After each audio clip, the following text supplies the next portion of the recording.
Hi there, I'm Don. And hi, I'm Cindy. Welcome to Pearls of Liberty, Saturday, October 12th, 2013. The big event this weekend, other than Columbus Day on Monday, is the truckers' ride on DC. And they did make it there, and there is some video that goes along with that.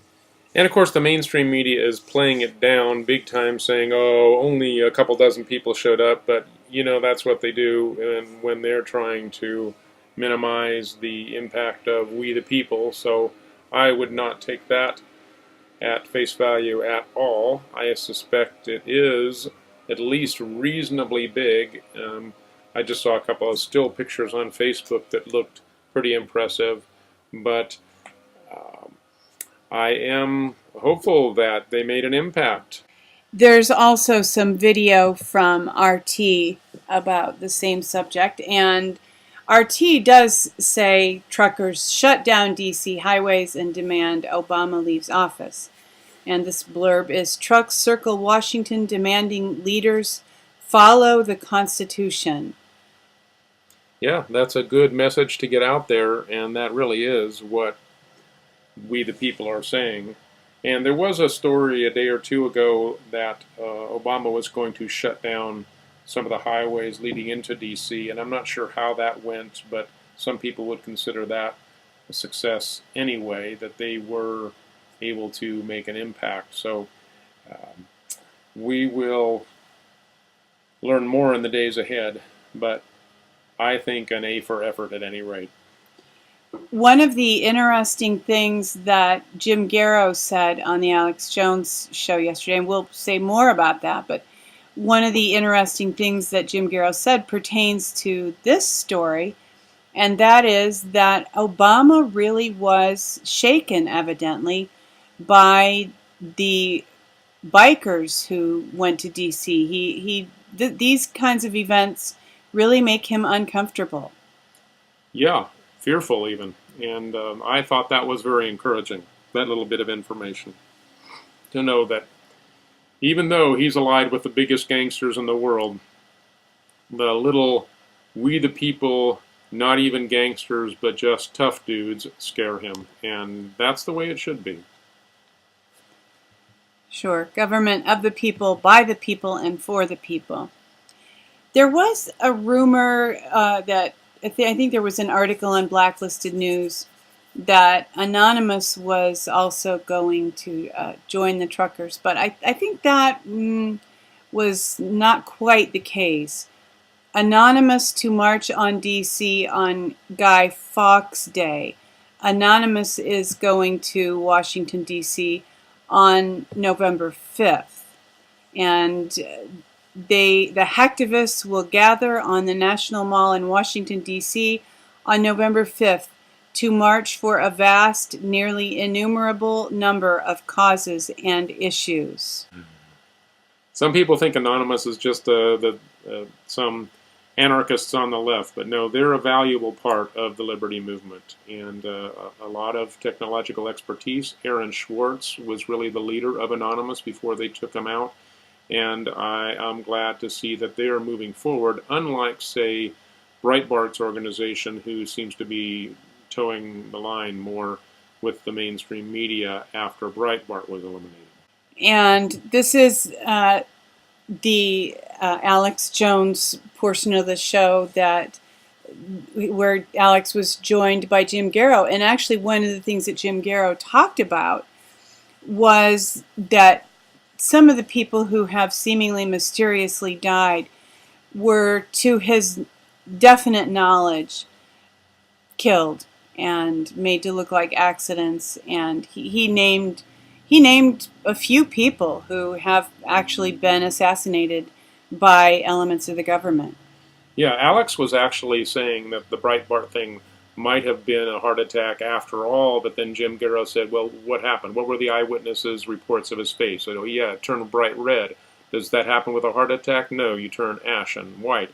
And and Jim Garrow said, Dr. Jim Garrow, I think it's an honorary doctor, but anyway, he said that was the poison. at work, and that's the well-known symptom. And a no autopsy for 4 days, so the poison is gone from the system. That is the typical MO in such operations. And he also did say that Tom Clancy was also murdered, and apparently with the same or similar ingredient. So that is this is a big time whistleblower, going even more public.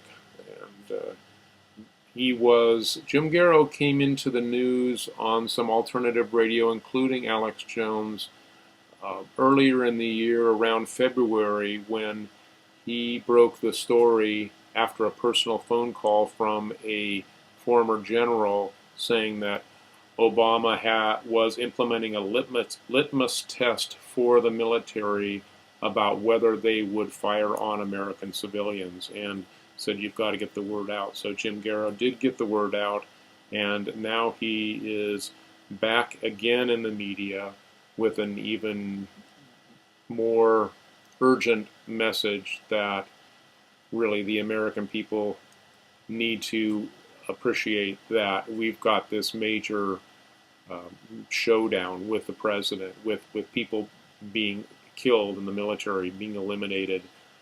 It's really coming to a head right now.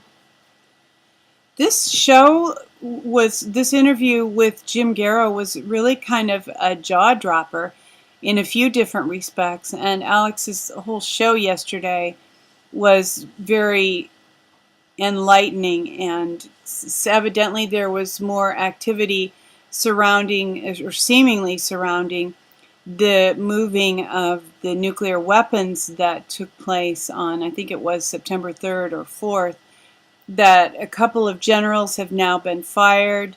And when Alex asked Jim Garrow about that, Alex said something like, "Do you know what happened?" And Jim Garrow said, "Yes, but I can't talk about that." Right, yeah. He is in the know, definitely. CIA now outed, saying that Obama has blown his cover, and that's what's happening to people that are the good guys. They're trying to stay in, but if their cover gets blown and they have to go public, they're doing what Jim Garrow did here. If you didn't hear this interview yet, I recommend listening to it. Very important. And another Alex Jones guest was Jesse Ventura. He asked people to go to his Facebook page and sign this petition. And he said he couldn't imagine any Alex Jones listeners that wouldn't agree with the petition. Well, we're Alex Jones listeners, and we don't agree with the petition. Yeah, we all need to be careful to read things before we sign, before we make an assumption that, oh, he's a good guy, he wouldn't represent something that is not good. But interestingly enough, Jesse is, and states that he long has, if not always has been, a proponent of free healthcare. And this is the telling couple of paragraphs. This is quoting Jesse. "As I've said many times before, every American citizen deserves free healthcare. It isn't socialism, it's the right thing to do. Even though I don't agree with President Obama on many issues, I do know that he was reelected because we, the people, the majority, wanted the Affordable Care Act. The bill was passed, and now it's Congress standing in our way. They're holding the country hostage. Isn't that terrorism? If government health care is good enough for our military and good enough for our representatives and good enough for our president, then it is good enough for the rest of us too." There are so many misrepresentations and lies in there, I don't even know where to begin.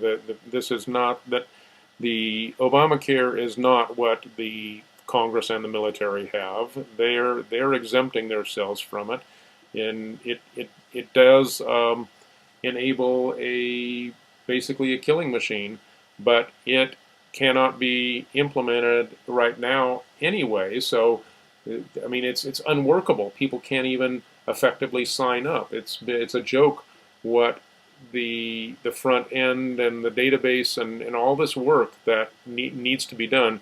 Great reporting by Mike Adams on this, who has some excellent IT skills and worked in that area for 10 years, and he knows what it would take to put together something like this. It's ridiculous, the limited time and the limited resources that they had, and claim that it's done. It's not even close to done. So I'm actually encouraged by that knowledge, but Jesse's way off base here. I'll just come right out and say that that Americans want free health care. Well, no, the Americans that have wised up to the globalists' Trojan horse don't want it. Only those that have been duped into thinking that free health care is working in other parts of the world are the ones that want it. But that's the con game, and he's falling for it hook, line, and sinker. And he's asking, this petition is asking Congress to fund Obamacare. And this is really a radical departure from what most people who are Alex Jones fans want, and certainly what Alex himself says is a terrible idea. So this kind of came out of left field, and just was a real reminder to me that we really can no longer follow people. We probably never should have. We have to question everybody and everything, and not take anything for granted, and research things for ourselves. Yeah, I'm sorry to say that my opinion of Jesse Ventura has gone down a few notches. I always knew that he was not fully aware of leftist schemes, but now that's kind of a glaring deficiency. And just to counter this, really to balance this out, this petition out, we wanted to, for anybody who has questions or thinks, hey, that's great, Jesse, go Jesse, whatever. This will be a balance. The shocking truth about Obamacare, and this is from September, late September. I think this was even from before the shutdown. But generally, there's a lot of awareness in the liberty community that Obamacare and nationalized health care are just really not great ideas. Yeah, if we can put a link also there to the interview with Mike Adams this week, I think that would also be very good.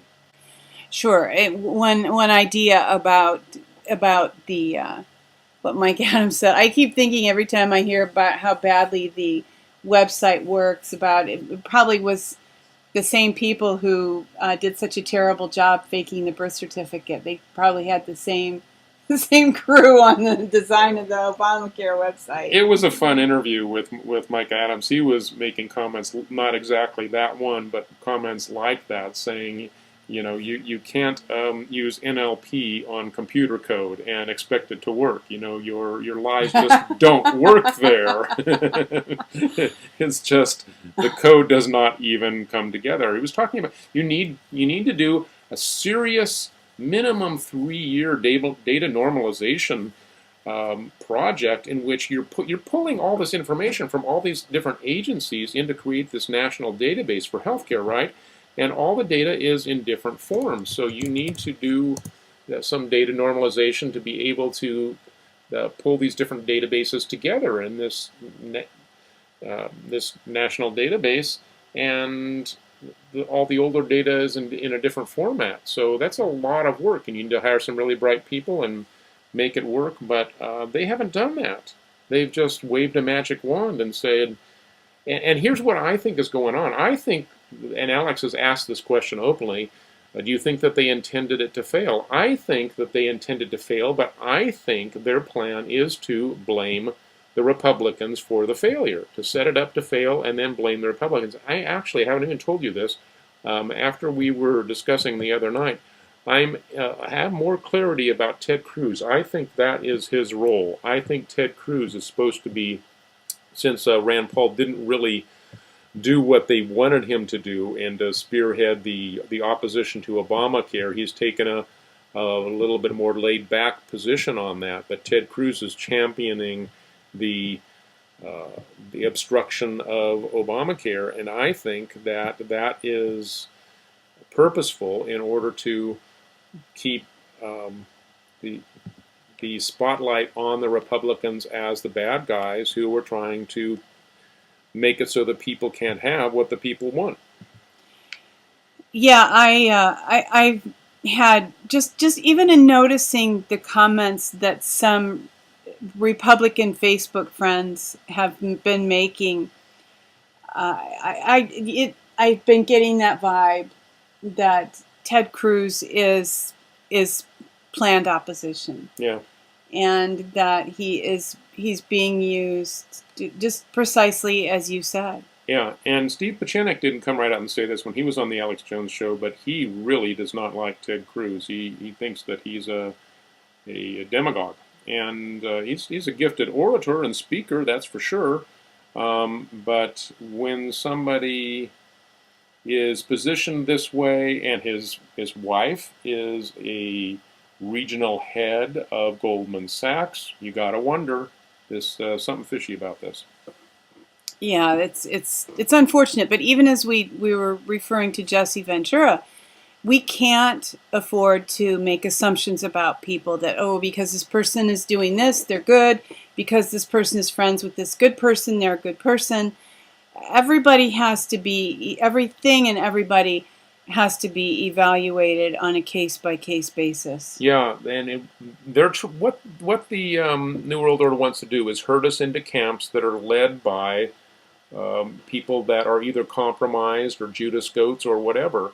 And like, for instance, in Facebook liberty stuff, whenever I like something, now down below pops about 4 different people that I can like, and they're people that I don't really like and can't really agree with, that are, not even kind of out of the picture now, like Michelle Bachmann and Newt Gingrich and people like that they're trying to herd you into their camps, and I will hardly ever click on one of those links below.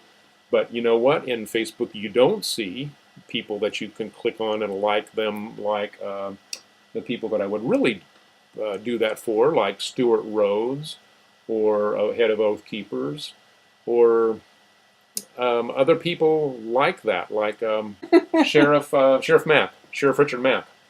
Right. Somebody, he's kind of more behind the scenes right now, but he's still very, very important.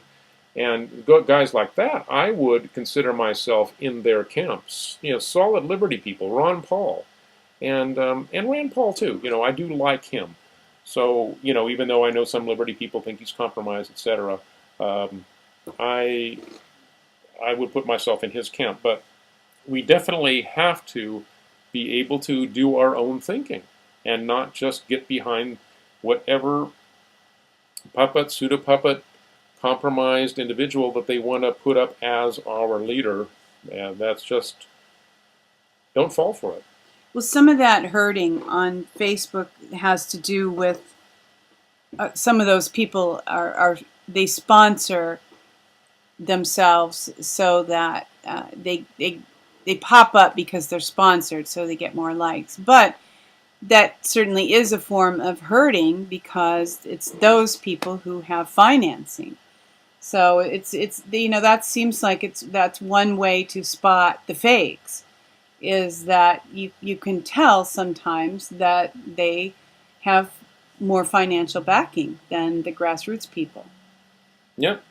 They're on good terms with the Federal Reserve. They're the bad guys. Sometimes you can fake being grassroots too. So there's really there's really not any stamp that is on anybody that gives any of us carte blanche to speak the truth. And that, I believe, that's part of even, a good thing, because it's our vigilance training. It's our wake-up training that we can't go back to sleep and blindly trust again. We have to continue to be vigilant and evaluate and check and vet and not blindly accept things. So with that, we thank you for joining us for this week's Pearls of Liberty, and hope that you're having a great weekend, and wish you happy Columbus Day on Monday.